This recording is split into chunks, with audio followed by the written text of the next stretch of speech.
अमरीका Iran मुफाहमती याददाश्त नाकाम बनाने की इसराइली साजिश में नकाब। MOU नाकाम बनाने के लिए इसराइल ने साजिश की। इसराइली हुकूमत के बाद अनासर ने ईरान के साथ माहिदे को सबूताज करने के लिए अमरीका में असर रसूख की मुहिम पर भारी रकम खर्च की। नायब अमरीकी सदर JD वेंस का बड़ा इंकशाफ। इंटरव्यू में कहा, ईरान के तनाज़े का मुस्तकिल हल फौजी कार्रवाई नहीं बल्कि मुज़ाकरात और सिफारती मुआहिदा है। अमरीका ईरान में हुकूमत की तब्दीली के लिए ज़मीनी फ़ौज नहीं भेजेगा। हुकूमतें तब्दील करने के लिए फ़ौज भेजने का दौर ख़त्म हो चुका। हमारी फ़ौज किसी कौम के मुस्तकबिल का फ़ैसला नहीं करेगी। ईरानी अवाम अपने निज़ाम में तब्दीली चाहते हैं तो ये उनका अपना फ़ैसला होगा। हमारी स्ट्रेटेजिक तरजीह आबरा हुमस को खुला रखना है।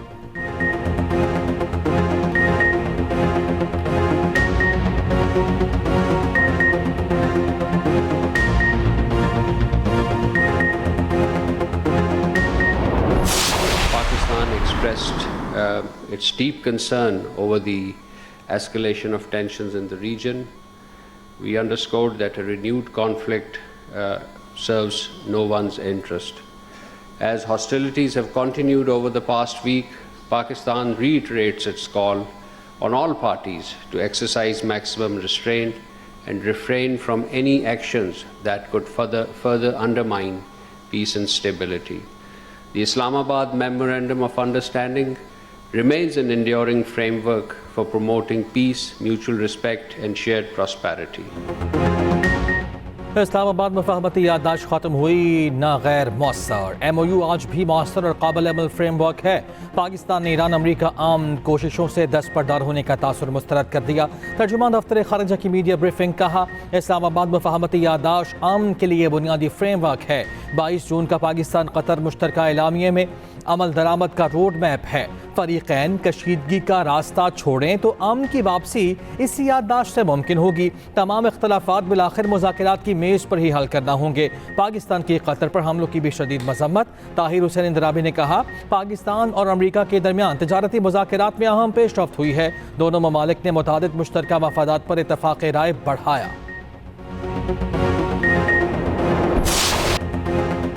अमरीका की ईरान पर वहशियाना बमबारी जारी। रात भर ईरान के मुख्तलिफ इलाकों पर हमले। सरेक, अहवाज, चाबहार, बंदर अब्बास और कशम जजीरे में धमाके। अहवाज शहर में मिसाइल कैंसर अस्पताल के करीब गिरा। रूसी मीडिया के मुताबिक कैंसर अस्पताल से 200 से ज़ायद मरीज बच्चों को निकाल लिया गया। एक हफ्ते में अमरीकी हमलों में 7 ईरानी फौजी और 30 शहरी शहीद हुए, 260 जख्मी। गवाह होमसगान के मुताबिक कशम में फिश पाउडर बनाने वाली फैक्ट्री को नुकसान पहुंचा। फैक्ट्री खाली थी, जानी नुकसान नहीं हुआ। सैंडकॉम ने कहा है कि ईरान पर हमलों का ताज़ा सिलसिला मुकम्मल करने का ऐलान करते हैं। अमरीकी फ़ौज ने ईरान के कमांडर मराकज़ फ़ज़ाई दिफाई निज़ाम को भी निशाना बनाया। मिसाइल और ड्रोन साइट्स और सहली निगरानी के मराकज़ भी हदफ थे। ईरानी हुकाम के मुताबिक सिमनान एयरपोर्ट को भी निशाना बनाया गया।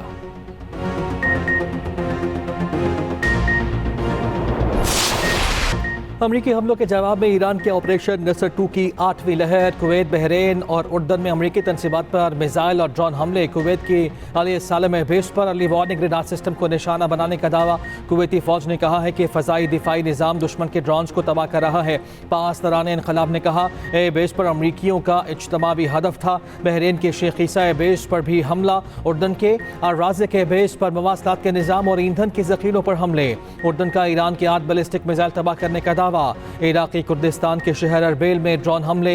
हुक्काम के मुताबिक 5 ड्रोन्स में से एक अमरीकी कॉन्सुलेट के करीब गिर कर तबाह हुआ। 2 अमरीकी अड्डे के करीब गिरे। ईरान ने यमनी हौसियों को अमरीकी हमले की सूरत में बाब अल मंदब बंद करने की हिदायत कर दी है।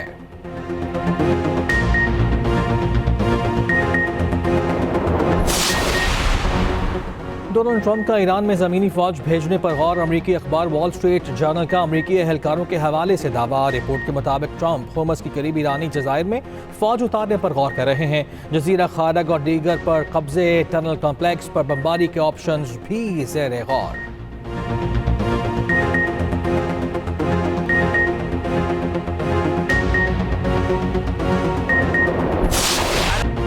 ईरान को सूरत हाल कायल में से जल्द शिकस्त देंगे। अमरीकी सदर ट्रंप कहते हैं कि ईरानी पुलों पर हमलों की धमकी से मुताल्लिक सवाल पर कहा कि उन्हें डेडलाइन देना पसंद नहीं। ईरान अपना रवैया बेहतर करे। ईरानी रहनुमा मुलाकात करके मामला तय करना चाहते हैं। देखेंगे ईरान के साथ समझौता होता है या नहीं। ईरान ने गिरफ्तार अमरीकी खातून को छोड़ दिया है। तेहरान के खैर सगाली इक़दाम को सराहते हैं।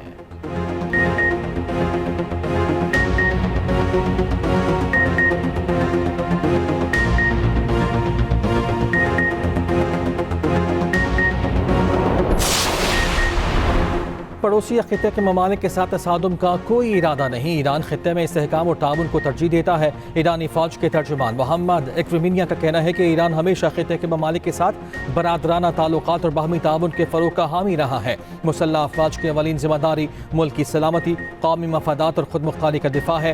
पासदारान इनकलाब का मशरक़ वस्ती से तमाम तवानाई बरामदात रोकने का ऐलान। उधर अमरीकी सेंट्रल कमांड के मुताबिक अमरीकी फौज ने ईरानी बंदरगाह जाने वाले टैंकर जहाज को नकारा बना दिया। तजारती जहाज ने अमरीकी नाकाबंदी की खिलाफ वर्जी की कोशिश की। मुतअद्दिद वार्निंग्स को नजरअंदाज किया।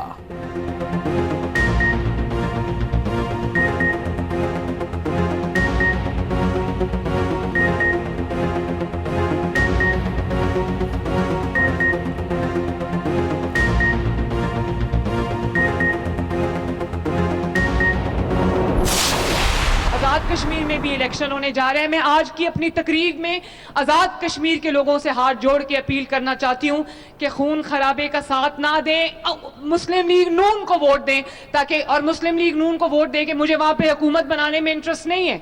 मैं ये चाहती हूँ कि जो काम पंजाब में हो रहे वही काम आज़ाद जम्मू कश्मीर में भी हो। पंजाब का नहीं, पाकिस्तान का पहला सरकारी कैंसर हॉस्पिटल लाहौर में बन रहा है और वो चारों सूबों के लिए, आज़ाद कश्मीर के लिए, गिलगित बल्तिस्तान के लिए। पंजाब में उन शहरों में ग्रीन बसेस चलती नजर आ रही हैं, इलेक्ट्रिक बसेस चलती नजर आ रही हैं जहां पे कभी किसी ने ख्वाब में भी नहीं सोचा था कि यहां पे सरकारी ट्रांसपोर्ट कभी चलेगी। आज़ाद कश्मीर में खून खराबे और तशद्दुद की किसी को इजाज़त नहीं देंगी। सिर्फ आइनी तरीके से ही मामला बेहतर हो सकते हैं। वज़ीर आला पंजाब मरियम नवाज़ कहती हैं कि पंजाब में नौजवानों को हर मुमकिन मौक़े फराहम किए जा रहे हैं। पंजाब हुकूमत ख्वाबों की ताबीर तक नौजवानों का साथ देगी। पंजाब के 10 schools Nawaz Sharif school of eminence करार। आरिफ वाला में तकरीब से खिताब में कहा, साना है कहना के बाद मुझे 3 दिन नींद नहीं आई। पंजाब में अमन अमान की सूरत हाल बेहतर है, बेटियां महफूज हैं। दूसरी जानिब पंजाब के मजीद 5 अजला में ग्रीन इलेक्ट्रो बस सर्विस शुरू। लिया, चनियोट, सियालकोट, उकाड़ा और मरी में सर्विस का ऑनलाइन इफ्तिताह।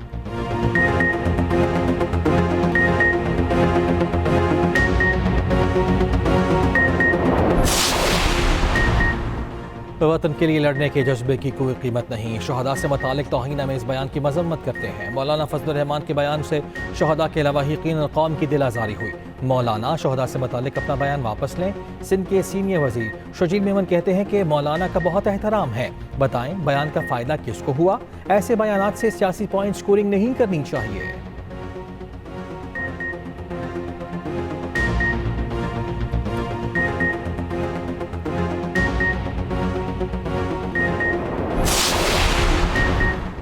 MQM ने शहदा से मुतालिक बयान पर मौलाना फजलुर रहमान से वजाहत मांग ली। MQM चेयरमैन खालिद मकबूल सिद्दीकी कहते हैं, पाक फौज रियासत की मुहाफ़िज़ है, इदराक होना चाहिए हमारी किसी बयान से दुश्मन को फ़ायदा ना पहुँचे। उम्मीद है मौलाना फजलुर रहमान अपने बयान की वजाहत करेंगे। फ़ारूक सत्तार ने कहा, मौलाना का शहदा से मुतालिक बयान नाकाबिल कबूल है। शहदा के ख़ानदानों की दिल आज़ारी हुई।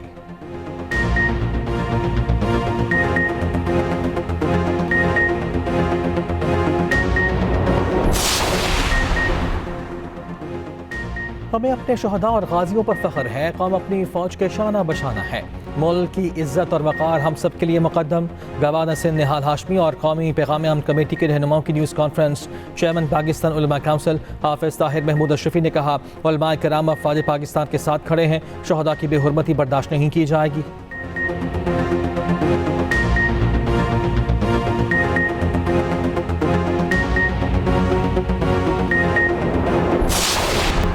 लाहौर में रोटी सरकारी रेट से ज़्यादा कीमत पर फ़रोख्त होने की शिकायत। मुख्तलिफ तंदूरों पर सादा रोटी 18 से 22 रुपये तक फ़रोख्त की जा रही है। शहरियों ने शिकायत के अंबार लगा दिए। नान भाई एसोसिएशन ने कहा है कि रोटी की कीमत 17 रुपये के बजाय 25 रुपये मुकर्रर की जाए। नान की कीमत 30 रुपये ही रहेगी। लाहौर इंतजामिया का सरकारी रेट से ज़्यादा कीमत पर रोटी बेचने पर कार्रवाई का ऐलान। DC लाहौर कहते हैं, ज़ायद कीमत पर रोटी और नान फ़रोख्त करने वालों को सख्त सजाएँ दी जाएंगी।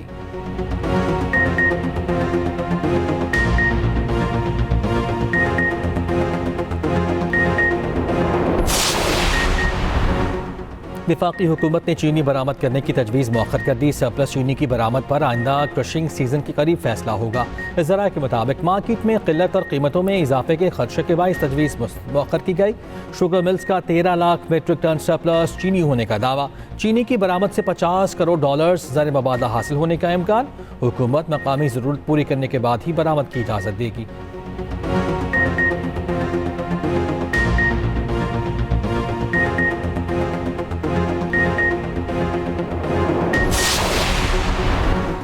वज़ीर आला सिंध का गंदम ज़ख़ीरा अंदोज़ों के खिलाफ क्रैकडाउन का हुक्म। नाजायज़ मुनाफ़ाखोरों के खिलाफ कार्रवाई की हिदायत।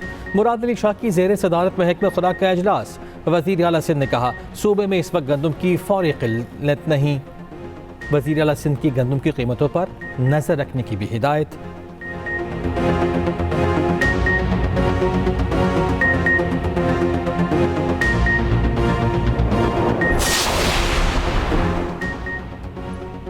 सुप्रीम कोर्ट ने नैब कानून तरमीम केस का फैसला महफूज कर लिया। जस्टिस मोहम्मद अली मजहर ने कहा 1 या 2 दिन में फैसला सुनाएंगे। रिमार्क्स दिए नैब कानून के मुताबिक एपलेट फोरम वफाकी आईनी अदालत है। जमानत केसेस में सुप्रीम कोर्ट एपलेट अथॉरिटी कैसे बन सकती है। इबादुर रहमान लोधी ने कहा खुदा का वास्ता है इंतजामिया के खुफिया मकासद के लिए अपना इख्तियार सरेंडर न करें। सुप्रीम कोर्ट के पास कोई इख्तियार तो रहने दें। जस्टिस मोहम्मद अली मजहर ने कहा हमने कोई इख्तियार सरेंडर नहीं किया। 27वीं आईनी तरमीम पार्लियामेंट ने की थी, सुप्रीम कोर्ट ने थोड़ी की है।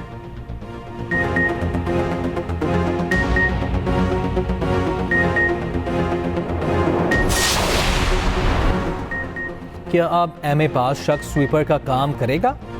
क्या उसके झाड़ू लगाने पर किसी को शर्म नहीं आती?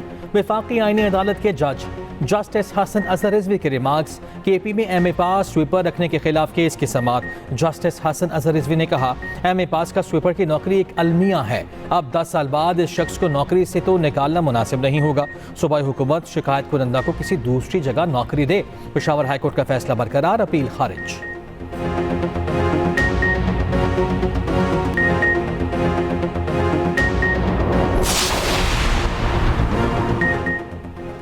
नाबालिग बच्चों के मुकदमात में सरपरस्त की तकर्री लाजमी करार। वफाकी आईनी अदालत ने नाबालिग बच्चों के हुकूक के तहफ़्फ़ुज़ के लिए बड़ा फैसला सुना दिया। अदालत ने कहा नाबालिग बच्चों, ज़ईफ़ अफराद, पर्दा नशीन ख़वातीन के मुकदमात में समझौता अदालती जाँच पड़ताल से मशरूत होगा। किसी भी मुकदमे के आगाज़ पर ही कम उम्र फ़रीक का तयन किया जाएगा। कम उम्र के हुकूक का तहफ़्फ़ुज़ किए बगैर फैसला नहीं किया जाएगा। वफाकी आईनी अदालत ने केस में लाहौर हाईकोर्ट का फैसला कलअदम करार दे दिया।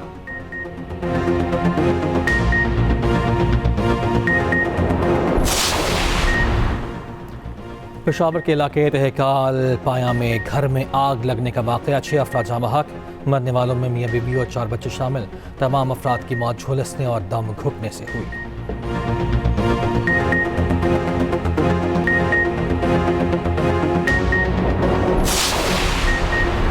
सादिकाबाद में घरेलू नाचाकी पर खातून ने 4 बच्चों समेत नहर में छलांग लगा दी। रेस्क्यू हुकाम के मुताबिक खातून को बचा लिया गया। 2 बच्चों की लाशें मिल गईं, 2 की तलाश जारी।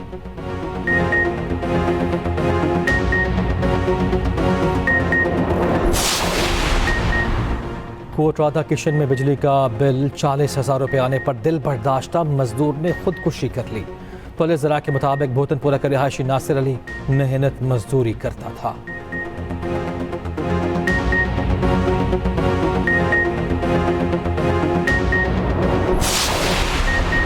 म्यांमार की साहिल के करीब 2 कश्तियाँ डूब गईं। 500 से ज़्यादा अफराद की अमवात का खदशा। अक़वाम मुत्तहिदा के मुताबिक दोनों कश्तियाँ जून के आखिर में म्यांमार की रियासत राखेन से रवाना हुई। एक कश्ती पर तकरीबन 250 अफराद सवार थे। रवानगी के कुछ ही देर बाद लापता हो गई। दूसरी कश्ती में तकरीबन 280 अफराद सवार थे।